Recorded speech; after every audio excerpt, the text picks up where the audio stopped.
Hello, and welcome to this training about the NOP Pasture Practice Standard.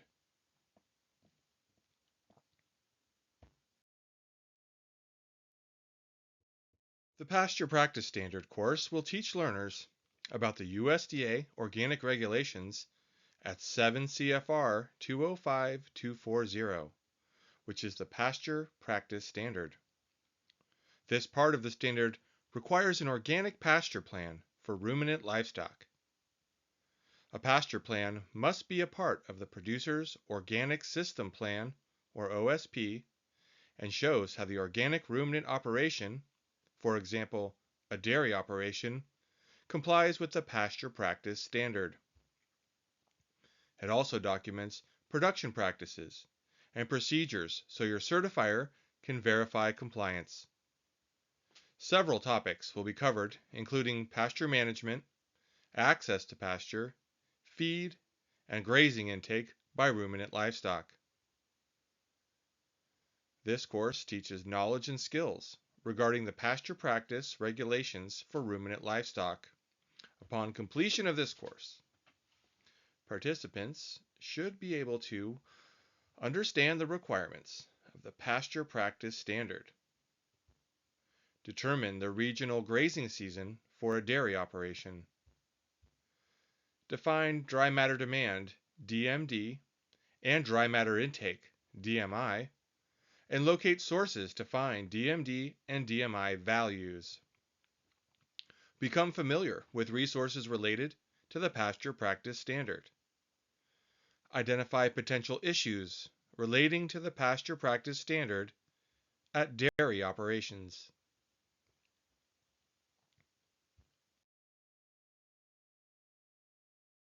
Here is a very brief overview of the pasture practice standard. Pasture must be managed as a crop. Producers must develop a pasture management plan that annually provides 30% of ruminants' dry matter intake, DMI, through compliant grazing over the grazing season. Producers must develop a pasture management plan that is annually updated in their organic system plan. Pasture management plans have specific requirements about what information is included. This is just a quick summary. We will go into more detail about the specifics of the pasture practice standard as we go through this training.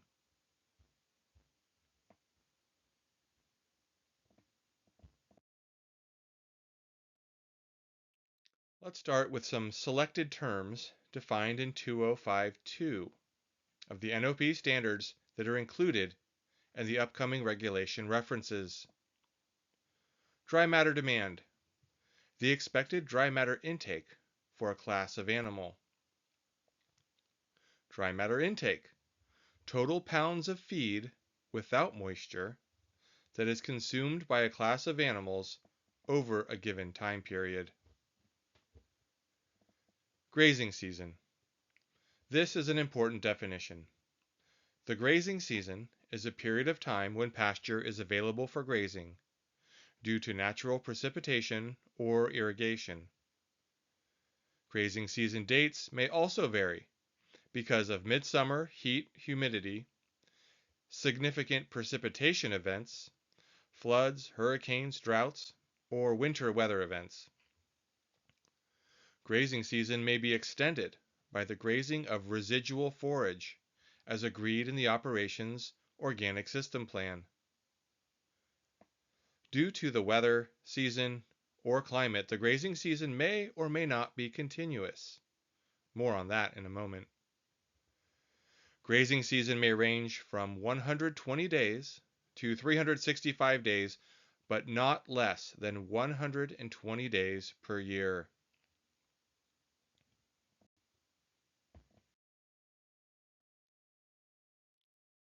Continuing on with some definitions, pasture.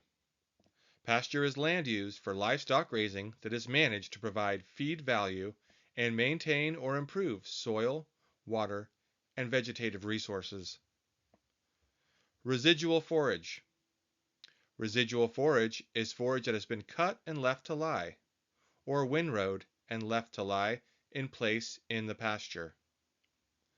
Part of the requirement is that ruminants consume no less than 30% DMI from pasture, and that included residual forage. It doesn't need to be rooted material, but rather the pasture or crop from an operations field can be harvested and left for cattle to consume in place in the pasture. It is important here to note that green chop that is gathered and brought to the cows in the barn is considered feed fed and not pasture.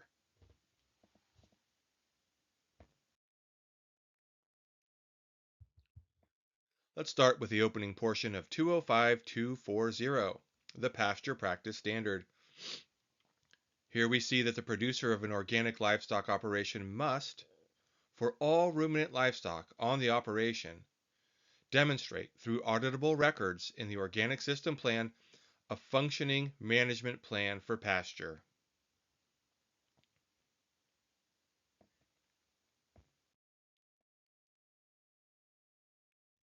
Pasture must be managed as a crop in full compliance with several regulations such as applicable land requirements, soil fertility, and crop nutrient management.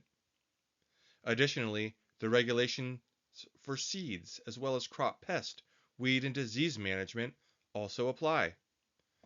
If irrigation is available, it should be used to promote pasture growth. All organic ruminant livestock producers are also crop producers and must be certified organic to that scope as well. Pasture production must meet all applicable crop standards, which also includes record keeping.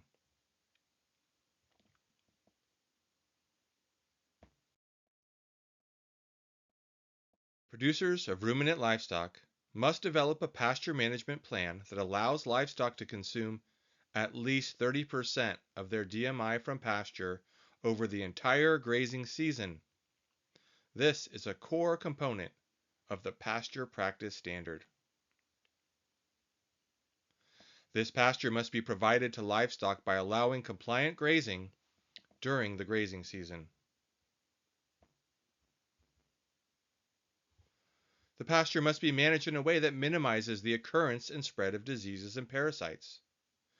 For example, there could be increased parasite incidence if pastures are overgrazed or grazing rotation intervals are too close.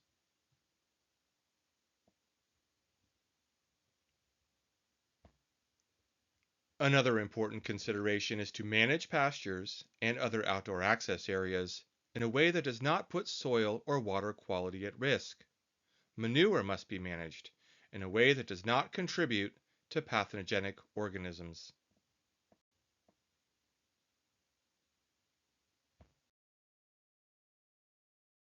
205240C states that pasture plan must be included in the producer's organic system plan and be updated annually. If no change has occurred in the plan, the producer may resubmit the previous year's pasture plan. If the pasture plan consists of a plan developed in cooperation with a separate conservation office, that is generally allowed as long as all of the requirements of 205240C 1 through 8, what should be included in the pasture plan, are also met. If a producer is thinking about making a change to an approved pasture plan that could affect compliance, the producer needs to contact their certifier for approval before implementation.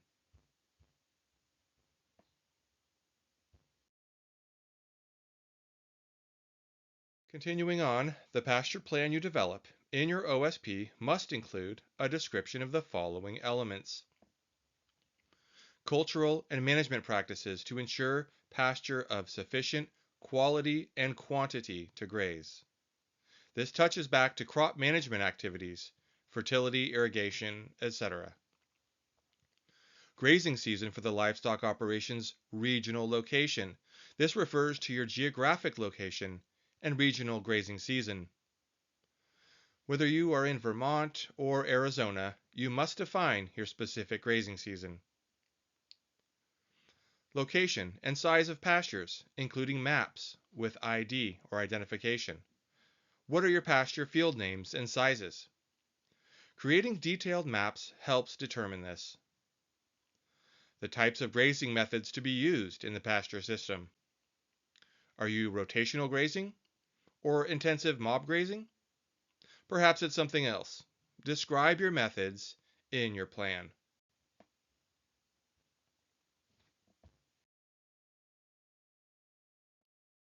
Additional elements to your pasture plan in your OSP must include location of fences, except for temporary fences, and the location of shade and water.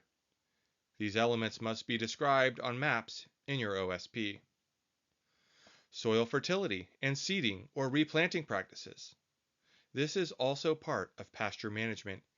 Keeping detailed records on fertilizing, seeds, and planting is required. Erosion control and protection of natural wetlands and riparian area practices. Here you will explain how your operation conserves natural resources, such as soil and water quality, or how grazing animals are restricted from riparian areas or sensitive habitat.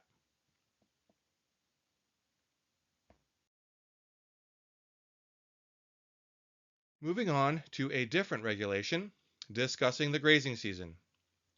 In 205237B8, we see that the producer of an organic operation must not prevent, withhold, restrain, or otherwise restrict ruminant animals from actively obtaining feed grazed from pasture during the grazing season, except for conditions as described under 205239B and C. 205239B discusses reasons you may provide temporary confinement or shelter for animals, and 205239C discusses reasons you may temporarily deny a ruminant animal pasture or outdoor access. The specifics of temporary confinement reasons allowed for organic livestock are covered under a separate training called Livestock Temporary Confinement. If temporary confinement during your defined grazing season is needed, there are specific requirements that must be met and ultimately documented.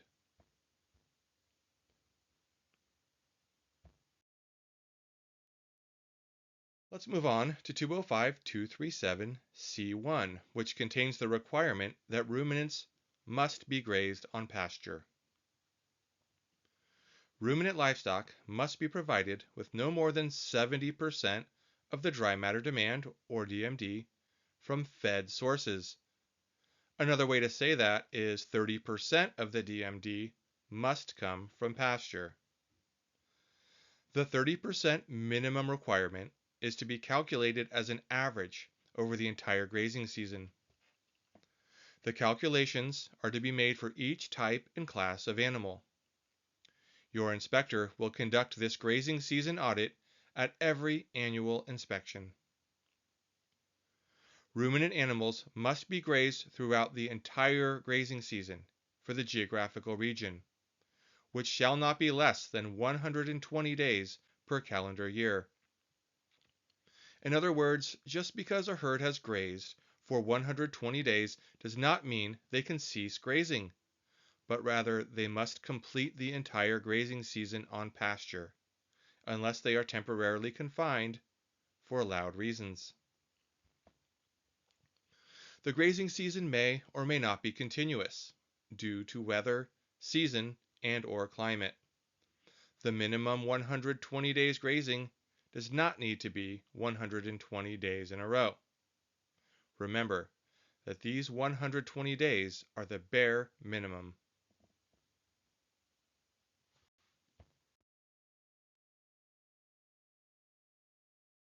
Let's talk about what is found in 205237C2.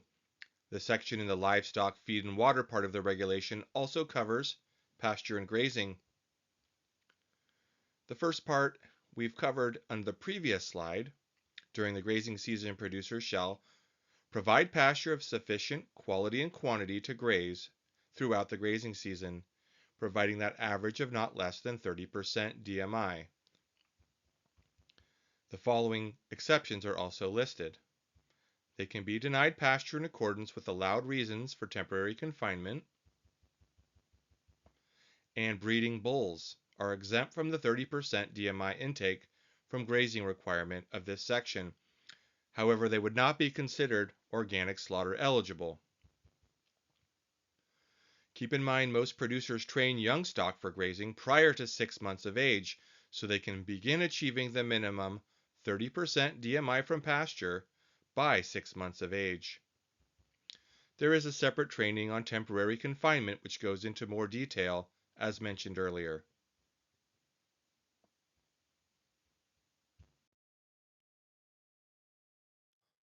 One other reason allowed for temporary confinement is milking.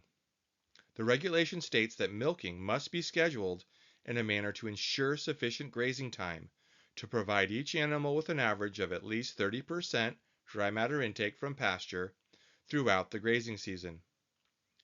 Additionally, milking frequencies or duration practices cannot be used to deny dairy animals pasture. We'll pause for a minute for that to sink in.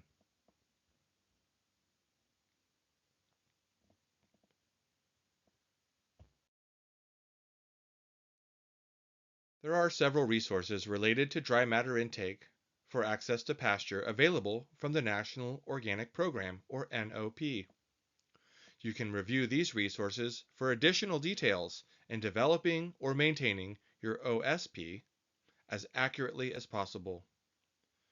Pick your preferred species and do some research on calculating DMD and creating a plan to obtain over 30% DMI from pasture during the grazing season. Again, I'll pause for a moment so you can take some notes on these important resources.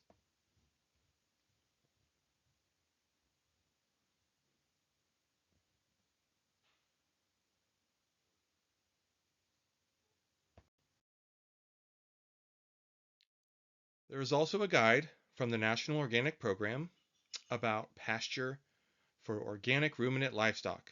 It is 32 pages long and it has lots of information and sources of additional resources about grazing and pastures, plus evaluation tools and some charts.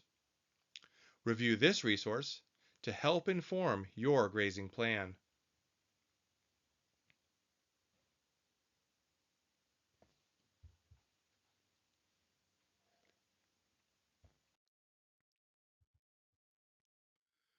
Let's take a quick look at what dry matter demand, or DMD, means. This is by no means a comprehensive discussion on calculating DMD. DMD is defined as the amount of dry matter an animal needs to eat. This is an estimate based on the animal's class, life stage, production stage, or body weight, for example.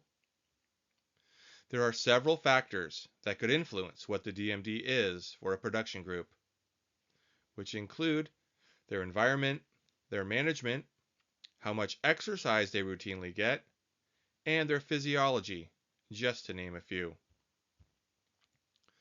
DMD may be determined by weight, as shown in the reference table on the right here, or some other methods, like the NOP tables.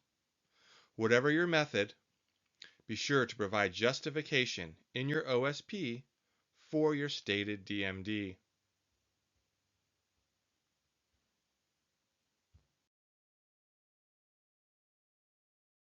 Here is another example of approximate DMD values over time for growing and finishing beef cattle, based on body weight. You are required to enter this data as part of your OSP from legitimate sources, such as publications or vet recommendations. Some producers also factor in the dry matter content of a full winter ration, if animals are confined, when calculating the DMD.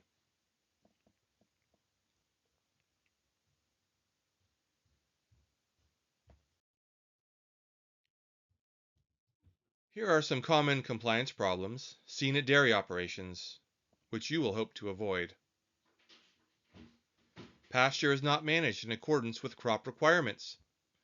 For example, the pasture soil erodes over time, the pasture is dominated by the least desirable forage, or the pasture is not reseeded when necessary.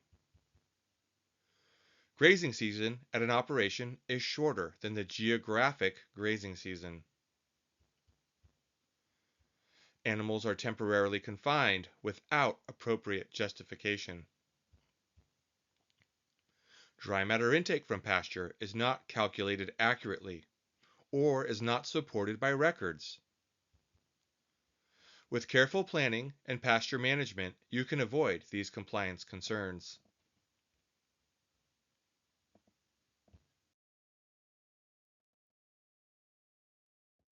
An organic dairy operations states that they have discontinuous grazing season due to reseeding the pasture. Would this be allowed? No. Reseeding is not a justification for discontinuous grazing when it is done as a management practice without alternative pasture provided, and not for the allowed reasons of weather, season, or climate.